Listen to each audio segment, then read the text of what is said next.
Hello men, Craig here with you this morning for another video.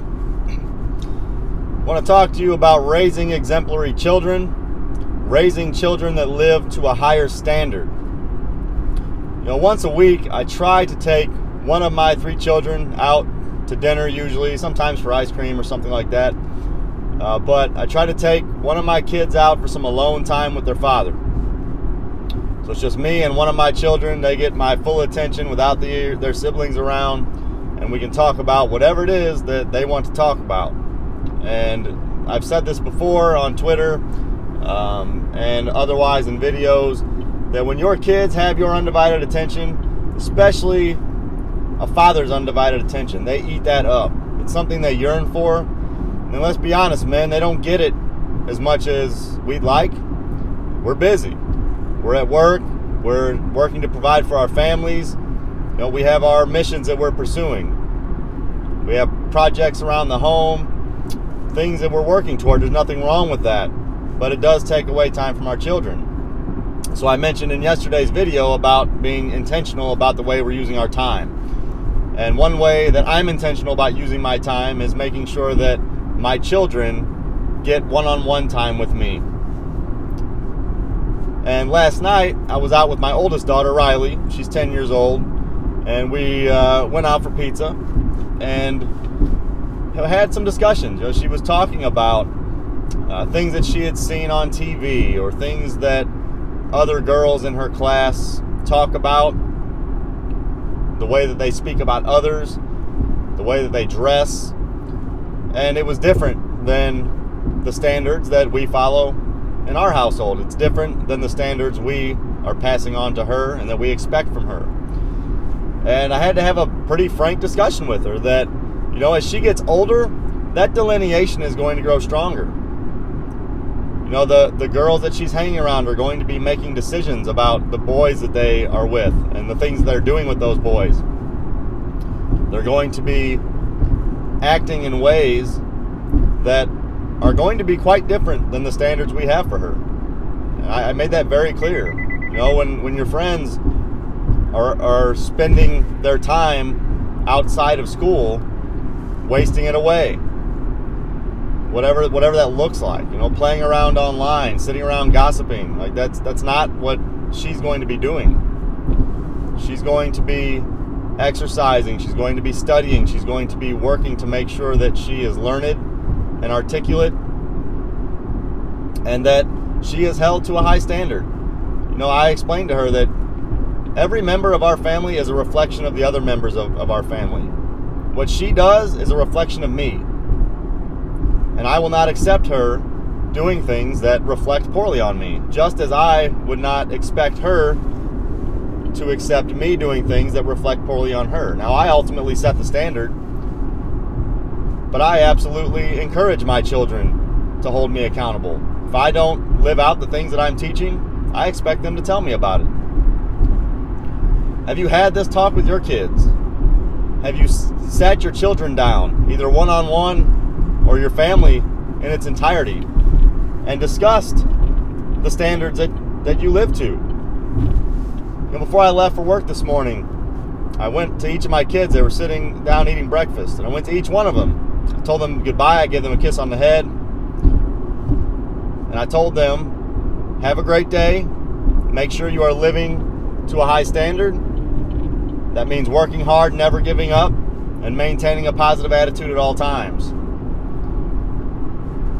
Nearly every day, I leave them with some kind of a message that's similar to that. It's not enough to just explain the standard that you have for your family. You have to follow through day after day after day. Make sure that it gets instilled in them. It's no different than in a place of business. If you roll out a new initiative or some goal that you're working toward, you have to remind your team members of that goal often. You have to tell them about that initiative often. Otherwise, they will slide back into those natural habits that aren't in alignment with that goal. Kids are bombarded with influences. They will slide away from that exemplary standard because, let's face it, 9 out of 10, if not more, parents out there are not holding their children to a high standard. They're simply not. They drop their kids off at a public school. They come home on the bus. They sit on an iPad or play video games for most of the night. There's very little self-discipline. They eat poor diets, whatever they want. Those are the kinds of kids that your kids and my kids are around. That's the kind of influence that is feeding into the minds of our children when they're away from our guidance and away from our oversight. There's nothing we can do about it other than to teach them and to be intentional about making sure they understand what they're going to experience, the influences that are around them, the fact that other kids are not going to be living to the same standard. You have to prepare them for that. And you also have to explain why that's a good thing. When I talk to my kids about the standards that we hold them to, I explain very well that some of it is because my wife and I made mistakes as we were growing up. We didn't follow the standard that we are setting for them and that we now have for ourselves. And that it didn't go well for us. There were consequences for that. We're trying to now make sure those consequences are avoided for us, and we want to have those consequences be avoided for our children as well. We're trying to guide them and train them in a way that they will have a better life, that they will be able to thrive. Kids appreciate that.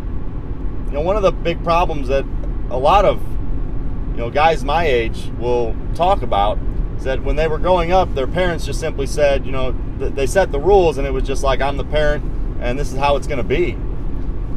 And that works okay for a while you still have that fear factor, but as your kids get older, that doesn't work. The same thing with matters of faith. I hear a lot of guys talking about, I was just told this is how it is and I shouldn't question it. I had a little bit of that growing up. I wasn't really into church after I hit an age where I was kind of curious about those things, but I don't see that in my church. I don't see that today. Now, parents, I think they probably do that. I think because parents abdicate their responsibility to lead in spiritual matters to the church. Their kids are in church for an hour a week. That's not enough to compete with all the divergent ideas and influences that go on throughout the week. So to raise kids of higher standards, you need to set those standards. You need to make sure they know what they are, follow through on them often, repeat them, exemplify them in your own life. This isn't easy, guys. Nobody said parenting would be easy. Nobody said raising exemplary children would be easy, but it is possible. And it requires the father to be leading in that regard. So get out there, lead your children. Tell them what the standard is that you expect from them. Let them know that it's a reflection of you and that you are a reflection of them. Let them know that you will be holding them accountable, that you expect them to hold you accountable, and that your family reputation is important. That's all I have. If you enjoy this video, give me a subscribe. Smash that button there on YouTube. That way you can be notified when I produce new videos. Give me a follow on Twitter at Masculine Design. It's where I'm most active on social media, where I share the things that I'm doing to lead my family well. You also want to join my newsletter at masculinebydesign.com/newsletter. That's where I'll be sharing more intimate information about what I'm doing, about the things I'm succeeding with, some things I'm struggling with. I'm debating currently about writing a post for the email list about making your marriage bulletproof. So a lot of guys are struggling with marriages right now, and I believe that the best thing a man can do when entering a marriage situation, if that's what he wants to do, is to set himself up for success from the beginning. Because once you get into that marriage and you make a lot of mistakes, sometimes you get past the point of no return and nothing you're going to do is going to fix it. But by going into that marriage with eyes wide open, knowing what you need to do to be the clear and present leader in the home and assert yourself as such, I believe you can make a marriage near bulletproof. It will never be completely, but you can make it very close to that. And I believe I'm doing that well in my own family. So that's all I have, guys. If you would like to join a group of other men who are striving toward excellence, living out a higher standard in their own life, and those who have children, setting that standard for them as well, check out what we're doing inside of the Fraternity of Excellence. We've got about 140 brothers in there right now who are engaged with each other in the exclusive chat forum that we have, on video chats. We do multiple every week, and it's just a excellent community of men coming together building each other up, and I believe that's something every man needs to have. So if you're interested in that, check that out at fraternityofexcellence.com. Thank you for listening, watching today. Thank you for your support. Share this with the men in your life, the fathers in your life who you think could stand to hear this. And thank you again. Until next time, this is Craig James. I am out.